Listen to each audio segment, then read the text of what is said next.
Alright guys, so welcome to another episode of Wheels Boutique. Let me put this bad boy into regular driving mode for now, which they call normal, and when I say they, I mean Porsche.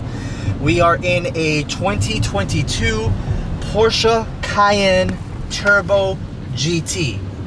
Now what this is the coupe version of the Cayenne, which was originally just an SUV body, and this is the top of the line with the Cayenne. So it's faster than a turbo Cayenne Turbo S or whatever they're calling it. This is the GT. You can think of it as the Urus killer GT3 version of the Cayenne. So Cayenne Turbo GT. This has a twin turbocharged V8 engine. Horsepower from factory is in the 600 area. I don't remember what it was specifically, but I think it was about 621, or that might have been the foot-pounds of torque, and then the horsepower is in the 630 area. But that is not what this car has any longer. The reason that is because we removed the turbos. We sent them to California with one of the companies that we work with very often called Pure Turbos. They upgraded the existing turbos on here, and then we put it back in. We did an IPE downpipe that is a, what's the terminology I need to use in this? Off-road use only, or high flow cats, as we like to say. And for good measure, we did a custom tune, because you can't just do a basic tune on these cars, especially when it has the turbos that are upgraded and a high flow downpipe. So this car is no longer making the horsepower in the 6s. It's closer to high 7s and low 8s. Stats that Porsche announces for this car is a 0 to 60 time of about 2.8 and a quarter mile time of about 11.1. Now that's going to be actually faster than the Lamborghini Urus. To my knowledge, it should be the fastest accelerating SUV factory-wise. Yep. I think that the only car that would probably give it a run for its money at this point is going to be the Aston Martin SUV, the 707, or perhaps the Lamborghini Urus Performante when it releases in a couple of months or next year. But for the time being, I do believe that this is the fastest accelerating SUV on the market today. So if I'm wrong on that, just leave me a comment below, and that way in a future video when we have another one of these, I can speak about that as well. But with the twin turbo upgrade kit and the high flow cats, I believe that this is going to be even faster than those specs that Porsche gave off. The reason why we didn't do a exhaust system on this car is because A, nobody makes it, and the reason that nobody makes it is because B, the factory exhaust is actually made by Akrapovic. So Akrapovic has been doing a lot of stuff for Porsche over the years. They helped them develop some stuff for the 991 GT2 RS, and they've been doing a little bit more and more in tandem with Porsche on factory things. So if you actually look at the factory exhaust system from this Cayenne Turbo GT, it's absolutely gorgeous. It's a titanium system. It's got that titanium gray with a hint of bronze. It's extremely lightweight, and it sounds really good. When we put the downpipes on, it made this almost sound like a muscle car, which is really, really interesting, because you usually don't get that sound from a car that has forced induction, and this one has the two turbos. But on idle, it sounds like almost a naturally aspirated V8. It's really, really insane. I do like the sound of it. So we're just doing a little bit of a drive so I can kind of give you the rundown of this car. Yeah, right now we're in normal mode. Let me toggle the switch into sport. Just heard the valves open up. Sport Plus. You hear the burbles. Too hard here, just because we've got sanitation workers here on the street. They must have the street closed down for them.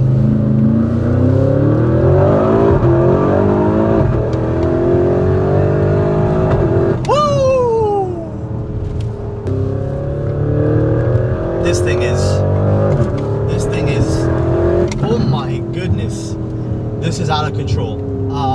This feels like, I know I said earlier it's like a GT3 version of a 99 of a Cayenne, I should say. But it's not. It's not. That car obviously is naturally aspirated, so some say it's a little bit down on power, but it's a really good track car. But this just has massive factory 992. Yeah, this feels like a 992 turbo on stilts is what this is.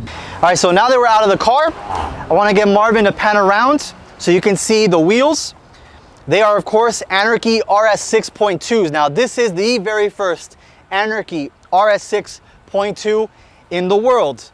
And we're Anarchy's largest dealer in the world, so it's very common that for them to come out with a new model, and we're the first ones to put it on a car. So traditionally, this RS6 was always a 3-piece wheel only from Anarchy's Retro Series. And the Retro Series was flat face, not the more modern hovering spokes or floating spokes is what we call it. That way you can maximize the lift size. But a lot of people were asking Anarchy over the years, hey, I really like this face, but I want to have it in a 2-piece form or a 1-piece form. So Anarchy obliged, and here it is. This is the 2-piece form. It's got the assembly bolts around the perimeter of the wheel, which can be completely hidden or completely exposed like it is here. And the third option is 50-50. So you'll see half of these bolts exposed, half of them hidden. Of course, a 2-piece wheel, those bolts are there to mount the outer face with the inner barrel. One of the very good things about that is that it's going to be more lightweight than a 3-piece wheel, and it's also going to allow you to do an infinite amount of widths, really, because you have the outer face and then you could just pair it with an inner barrel, whether the inner barrel is 8 inches wide, 10 inches, 12 inches, so on and so forth. This one we did a factory fitment. The reason why you can only do a factory fitment width and diameter wise is the way that Porsche set this car up with the tires. Has nothing to do with the wheel size that they set up. And the reason I say that is because from a wheel size perspective, we can actually fit wider wheels in the wheel well, both front and rear. But then the tires do not exist. So the tires that this car requires is what's on it right now. It's a Pirelli. This one is a Pirelli P0 Corsa. So it's a street legal track tire that Pirelli makes for SUVs. It's going to be a 285/35/22 in the front, and the rear is going to be a 315/30/22. Now, width-wise, I already addressed that. You can physically fit a wider wheel in these, but the tires don't exist. What about diameter-wise? Well, you can't really change that either. And the reason I say that is because if we move to a 23-inch wheel, because the factories are 22s, the tire profile would have to drop down to a 25, which would mean it would be a 315/25/23. That tire doesn't really play well with this car. It's going to be the wrong size. I can't even think off the top of my head of somebody that manufactures that tire. Same thing with the front. So it comes down to a tire issue.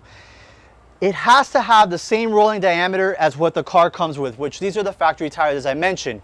If we put 23s on it, the tire that we would use for the front and the rear would actually be too tall or too small, and the car's computer is monitoring that rolling diameter. So it's gonna say, hey, something is wrong with the rolling diameter of the wheels and tires.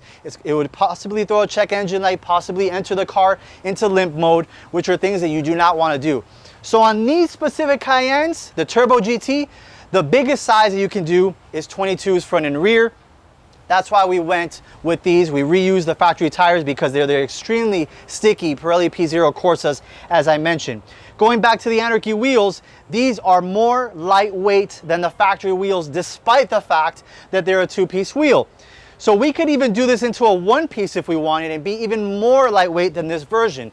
But we wanted to add some style to it with the flange and the assembly bolts because it looks really nice, and it is prestigious to have a multi-piece wheel. This finish is called Frozen Polished Gold, or Satin Polished Gold is another way to call it. What I mentioned to you earlier in the video is that when the car was being spec'd out, this was supposed to be in gold to match the wheels. So now when we see it, we're like, we know it doesn't match, but we're gonna either change the stripe into gold or the wheels into champagne. Now earlier in the video, I had mentioned this about changing the wheel color, but I called the customer and say, hey, it's probably a lot easier to just get the vinyl guy to come over here and match it match the stripe. So that's what we're gonna do instead. So we will have some updated photos on our website when that happens. But moving on to the suspension, this car is equipped with air suspension. So we did lowering links on it. A lot of people will be shocked that this doesn't use like a, well, it's a pun now. It doesn't have shocks. So people are shocked it doesn't have shocks and springs and things like that. It is a full air suspension and an airbag that you can go up and down with the different modes on the car. So we lowered that using lowering links. One final thing that I want to talk about is the rear section, because the rear section, in my opinion, is beautiful on this car. This carbon fiber piece right here is a factory carbon fiber piece. So I basically would call that a roof spoiler end plate. And you can see that it's actually not even connected to the roof spoiler. It's mounted in this little piece here, which is really cool. That gives it a really aggressive look, very aerodynamic, and then matches the carbon fiber roof that's on here. I also want to talk about the coupe. I always have to say coupe like this, because if I don't do this with the air quotes on the coupe, people will burn me at the stake for calling an SUV a coupe. So this coupe has a very slanted roofline. I wish we had another Cayenne SUV here. That way you can see it was more rounded off and a traditional hatchback, but this one is extremely sloped. It's gonna compromise storage space and headroom, but arguably it looks a ton better. You have a little deck lid spoiler here, which is reminiscent of the ducktails. Obviously it's not a complete ducktail, but it's better than having some sort of like bigger wing that some crazier car might have. But Porsche's designers know exactly what they're doing when developing the body of these cars. And then finally, I want to talk about those Acura exhaust tips and also the system altogether. And as I mentioned to you, it is really, really beautiful. They've got this unique design on the inside of the exhaust tip, and I'm just looking down further into that. When this car is up on the lift, the actual Acura muffler itself looks absolutely gorgeous. The design is absolutely beautiful. I say it all the time on this channel, the Acura products look like art. It almost hurts your feelings to install them on the car where you can't see it, but maybe some of us are fortunate enough to buy two of them, one as an art piece and the other on the car. You've got the carbon rear diffuser here as well, so it absolutely looks amazing and sounds amazing. Let me jump into the car right now and get you some of those sound clips.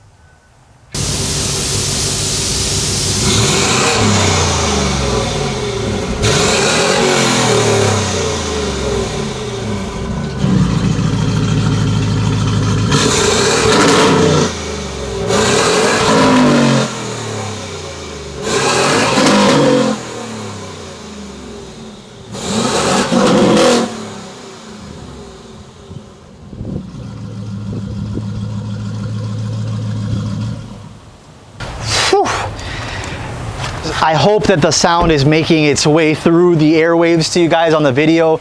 It sounds absolutely ridiculous. I just had another client here that was telling me it sounds better than the Urus. As I mentioned, V8 twin turbo, but it sounds like a naturally aspirated V8. If I had to close my eyes, I would have said this was like a Mercedes V8 from AMG, but this thing sounds absolutely fantastic. And that's all through the high flow cat downpipe, the Acura titanium muffler that's a factory option, and also the pure turbo upgrade kit and the M engineering tune. So once again, this car is putting out close to 800 horsepower in total. Absolute rocket on stilts. I love this car. Carbon fiber everywhere, side mirrors, roof, rear, all you can think of. They have got the carbon fiber. Looking forward here. Actually, maybe we could replace this with some TechArt pieces. If you guys are interested in learning more about this car, let us know, give us a call, or give Andy a call off camera here. He's trying to hide now. No. Hey! To my right, we have a Porsche 911 Turbo S, a 2022 model year. And also off camera, there's another Turbo S that belongs to us. That one's gonna come up after this one. So this is obviously a white 911. If you believe that we've done this car on the channel before, we have not. Marvin will link you to the other video of a clone that we did of this vehicle, basically, that is slightly different, but it's still kind of like brother and sister kind of deal. So the other one that we had on the channel had the TechArt body kit just like this car. It had basically, the only difference was the wheels from this one, the wing in the back, which I'll get to, and also the exhaust tip. So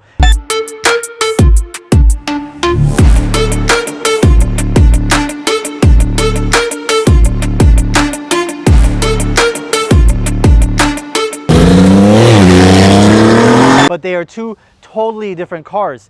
It's very confusing for me to kind of differentiate from one car to the other because we do so many of these kits. We've done a couple dozen TechArt kits this year alone. We try and feature as many on the channel without getting too repetitive. But if you guys want to see even more of that, let me know. We'll start including more and more and more. But for this car, I'll kind of do a quick rundown just in case you guys have seen that other video. Of course, this is the TechArt body kit.